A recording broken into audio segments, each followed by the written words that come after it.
One of the landmarks on the Mississippi River below St. Louis for many years was the railroad car ferry Sainte Genevieve. At the St. Genevieve Museum Learning Center, this diorama, created by Lewis Pruneau, depicts the transfer boat and the railroad incline to the ferry, which was equipped with the tracks to handle the cars. This model brings back memories for many who worked on the Missouri-Illinois Railroad in St. Genevieve and surrounding areas. I started on the railroad on April 1st, 1960, and my job was a brakeman. I was usually a front brakeman. The older person usually was a rear brakeman. The front brakeman had more to do. But I'd be up here close to the engine, and then they'd shove them in there, and then you had to unhook them. You pull a pin, and that would unhook them, and then you move the engine out. Mm-hmm.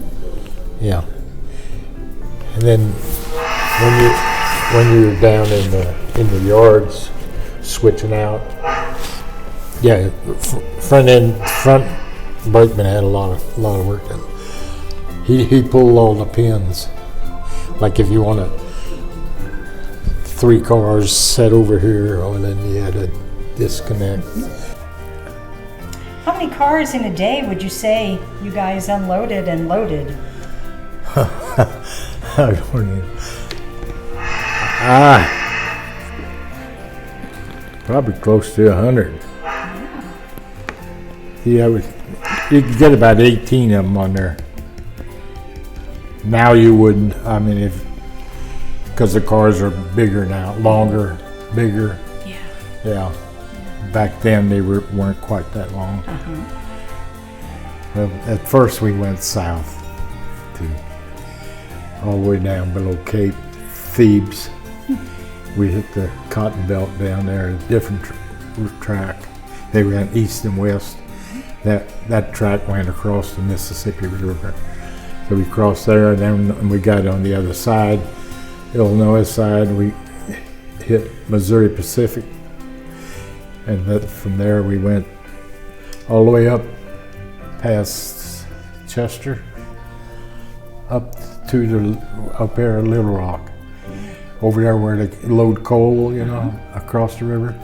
Well, that's where we got off Missouri Pacific, and we got back on the Missouri-Illinois Railroad, and then we went over to Sparta, and then that was a full day, and then we stayed overnight at Sparta. They had a couple bedrooms rented upstairs in somebody's house, so and then next day we come backtrack, and another crew was going the other way. They had quite a few crews out of here. You had a first switcher and a second switcher.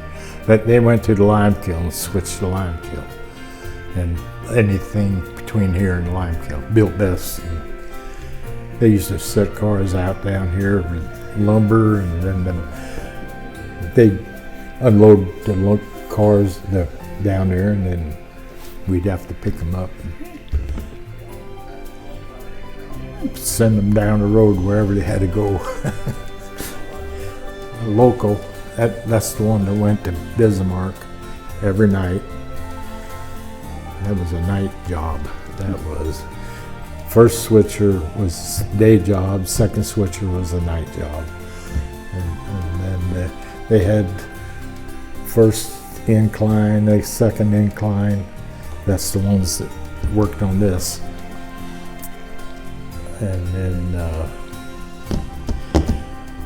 then sometimes they had, depends on how busy they were, they might have an extra crew working in the yards trying to get the cars straightened out.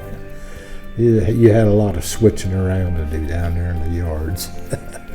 Yeah, it was a steady job. Yeah.